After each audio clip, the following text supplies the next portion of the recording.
Au début de l'histoire, on nous présente un homme nommé Jerry qui a travaillé pendant de nombreuses années dans une entreprise qui fabrique des cornflakes.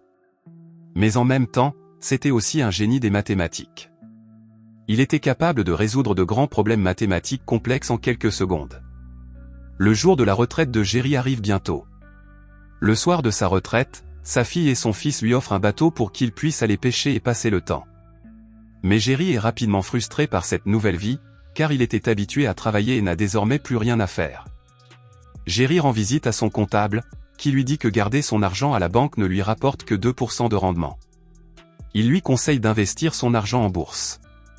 Mais Jerry fait le calcul dans sa tête et répond que la bourse est très risquée, c'est pourquoi il ne peut pas y investir ses économies pour sa retraite. Un jour, Jerry se rend dans un magasin pour boire un café où l'on vend également des billets de loterie.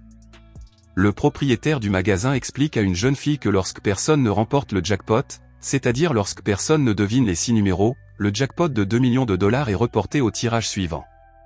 Cela signifie que les joueurs qui devinent 5, 4 ou même seulement 3 numéros reçoivent quand même une belle somme d'argent. Jerry écoute attentivement.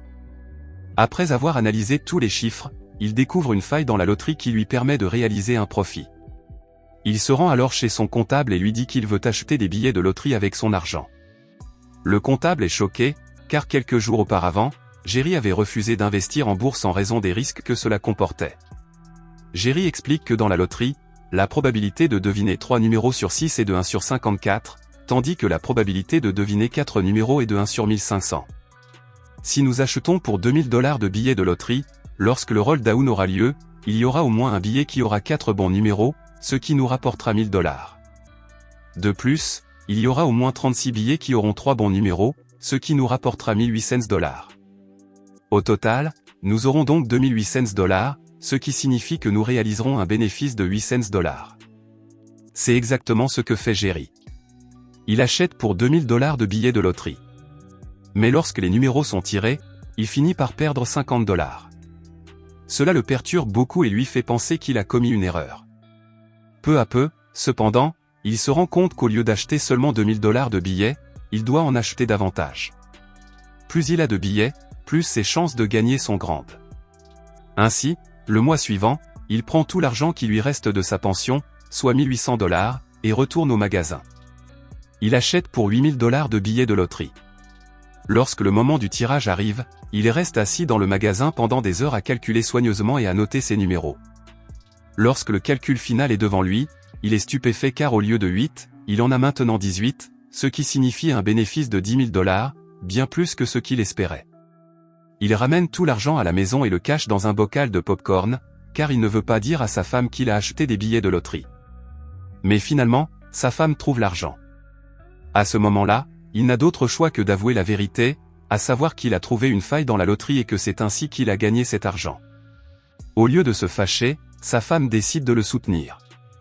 Le mois suivant, il retourne au magasin pour acheter des billets de loterie. Mais lorsqu'ils arrivent sur place, ils découvrent que la machine a été retirée et remplacée par une autre, car cette loterie particulière n'est plus vendue là-bas. S'ils veulent acheter à nouveau cette loterie, ils doivent se rendre dans un autre état. Ils se rendent tous les deux dans un autre état où ils trouvent un magasin équipé d'une machine à loterie. Ils disent au propriétaire, « Nous voulons 16 000 $ de tickets de loterie. » Le propriétaire les regarde et leur répond, « Il me faudra au moins 8 heures pour imprimer tous ces billets. J'ai d'autres choses à faire. Si vous voulez vraiment autant de billets, vous devrez les imprimer vous-même. » Les deux hommes passent donc les 8 heures suivantes à imprimer des billets de loterie. La nuit, ils logent dans un motel voisin où ils regardent les résultats de la loterie à la télévision. Le matin, ils vérifient leurs numéros. Et après avoir déduit leur investissement initial, ils découvrent qu'ils ont réalisé un bénéfice de 2000 $. Ils sont ravis. Avant de rentrer chez eux, la femme de Jerry lui demande « Sommes-nous les seuls à connaître cette faille ?» Jerry entend cette question et commence à réfléchir. Pendant ce temps, à l'université de Harvard, on nous présente un étudiant nommé Tyler. Lui aussi a découvert la faille de la loterie. Il dit à ses amis, « Nous devons collecter autant d'argent que possible. De cette façon, nous pouvons gagner beaucoup plus que ce que nous pourrions jamais gagner avec un emploi. » Ses amis acceptent de le soutenir. De retour dans sa ville, la femme de Jerry lui rappelle, « Quand tu es arrivé dans cette petite ville, tu as dit que tu voulais faire quelque chose pour aider les gens à améliorer leur vie. Si acheter plus de billets augmente les chances de gagner, pourquoi ne pas impliquer les autres habitants de la ville afin qu'ils puissent en profiter eux aussi? Jerry aime cette idée. Il s'adresse à son comptable et crée une société. Très vite, plusieurs personnes se joignent à l'initiative, accordant une confiance totale à Jerry. Il explique à tout le monde, tous ceux qui investissent de l'argent recevront des bénéfices en fonction des gains de la loterie. Jerry dispose désormais d'un fonds beaucoup plus important.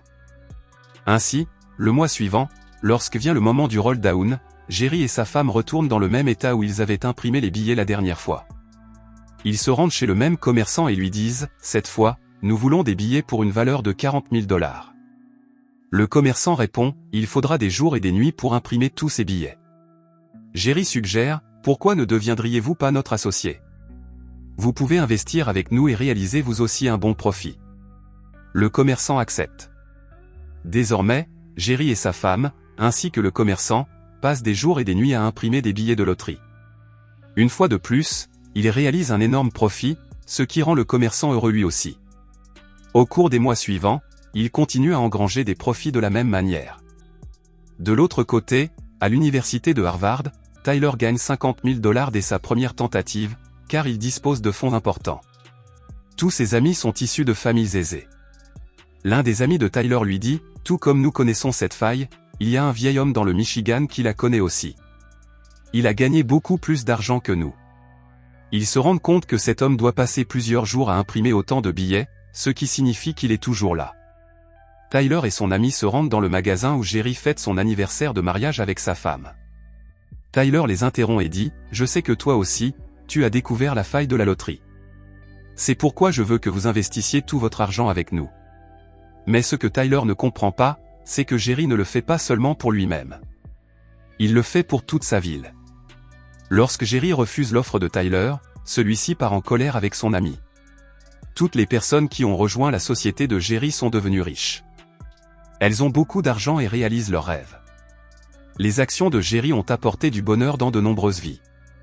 Tyler se rend alors chez des amis de son père, de riches hommes d'affaires, et leur explique son plan.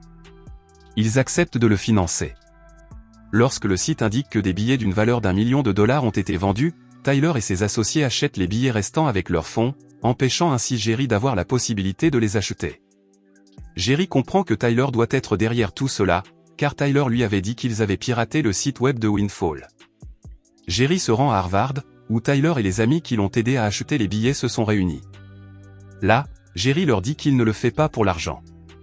Il aime le travail en soi. Jerry les réprimande. Et si tout ce système change, qu'adviendra-t-il de vous? Vos parents vous ont envoyé ici pour étudier. Ils avaient des rêves pour vous et vous êtes en train de ruiner ces rêves. Sur ces mots, il s'en va.